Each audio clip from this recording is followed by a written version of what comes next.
सर्दियों में हर दूसरे बंदे को सर्दी, नज़ला, जुकाम का सामना करना पड़ता है। नज़ला, जुकाम, बलगमी खांसी, गले में दर्द, गले में रेशा, समटाइम इसके साथ बुखार का होना, बहुत ज़्यादा छींकें आना, तो हर दूसरे बंदे को फ्लू लाइक सिम्टम का सामना करना पड़ता है। बच्चों में ये बहुत ज़्यादा कॉमन देखा जाता है। ये वायरल इन्फेक्शन है जो अपर रेस्पिरेटरी ट्रैक इन्फेक्शन की वजह से होता है। आज मैं आपको एक ऐसी नेचुरल रेमेडी बताऊंगी जिसके इस्तेमाल से नज़ला, जुकाम और बलगमी खांसी, गले में रेशा हमेशा के लिए ख़त्म हो जाएगा। अब हमारी बॉडी नॉर्मली रोजाना 1 लीटर रेशा खुद भी बनाती है।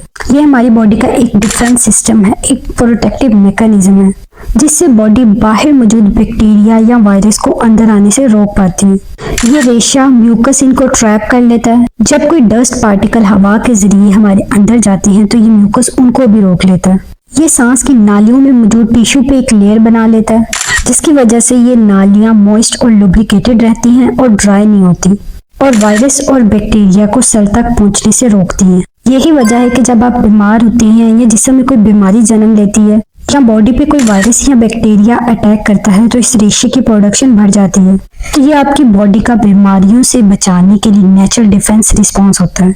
अब इस रेशे या बलगम का रंग साफ या ट्रांसपेरेंट है तो ये किसी एलर्जी या बीमारी के शुरू होने की अलामत हो सकती है या फिर अस्थमा भी हो सकता है। अगर रेशे का रंग पीला है तो ये सांस की नालियों में या फेफड़ों में इन्फेक्शन की वजह हो सकता है।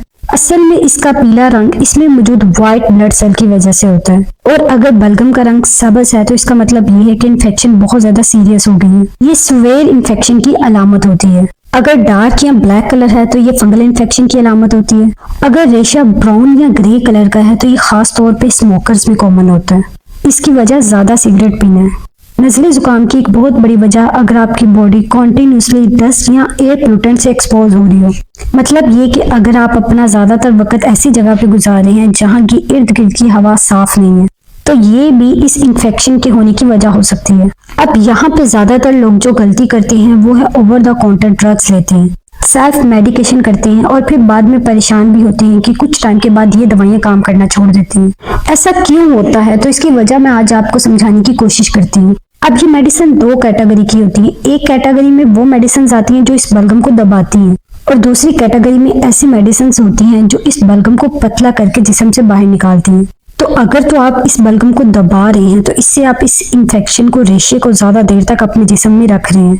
इससे ये इन्फेक्शन खत्म नहीं होती और इन्फेक्शन जिस्म में मौजूद रहती है और टाइम के साथ ये आहिस्ता आहिस्ता बॉडी के इम्यून सिस्टम को वीक करती जाती है, आपके मुदाफ़ती निज़ाम को मजीद कमजोर कर देती है। और फिर इन मेडिसिन के बहुत ज्यादा साइड इफेक्ट भी होते हैं। अगर आप रेगुलर इन मेडिसिन को इस्तेमाल करते हैं तो इससे आपको नोजिया, वॉमिटिंग, दिल खराब होना, डायरिया और कब्ज शामिल है।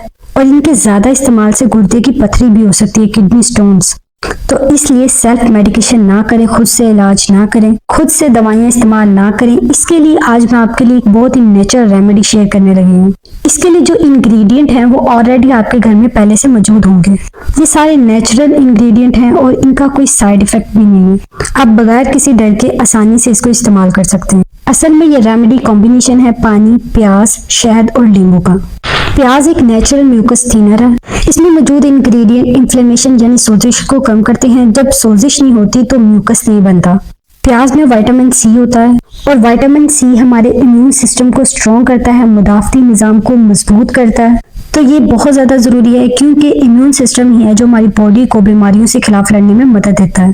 प्याज में सल्फर भी होता है जो खांसी को रोकने में मदद करता है, स्पेशली वायरल कफ को ठीक करता है। आप कच्चा प्याज भी खा सकते हैं या फिर जूसर में डाल के अच्छे से ब्लेंड करके इसका जूस निकाल लें, कपड़े से छान के इसको अलग कर लें।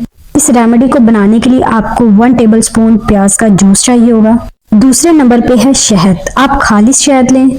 ये इन्फ्लेमेशन को खत्म करता है और एंटी माइक्रोबियल प्रॉपर्टी रखता है, मतलब ये इन जरासीम को मारने की ताकत रखता है। ये हमारे मुदाफ़ती निज़ाम को भी मजबूत बनाता है। बहुत सी स्टडी में हनी को यानी शहद को नेचुरल एंटीबायोटिक के तौर पे भी लिखा गया है।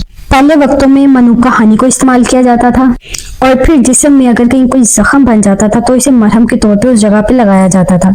क्योंकि शहद में नेचुरली हाइड्रोजन पेरोक्साइड होता है और ये एक बेहतरीन एंटीसेप्टिक है। मतलब ये कि अगर आप शहद का इस्तेमाल रोजाना करते हैं तो ये आपकी बॉडी की इन्फेक्शन से लड़ने में मदद करता है, बलगम को कम करता है, नज़ला, जुकाम और खांसी से निजात दिलाता है।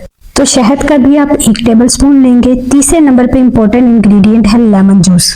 2 टेबलस्पून आपको नींबू का रस चाहिए। लेमन में मौजूद सिट्रिक एसिड म्यूकस को पतला करता है, जिससे इस म्यूकस की यानी रेशे की मोबिलिटी आसान होती है और ये आसानी से जिस्म से निकल जाता है।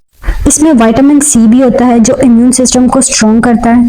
अब आप इन तीनों इंग्रेडिएंट को 1 गिलास नीम गर्म पानी में अच्छे से हल कर लें और फिर इसको आराम आराम से पी लें। दिन में 3 बार ये मिक्सचर बनाएं और 3 बार पिएं।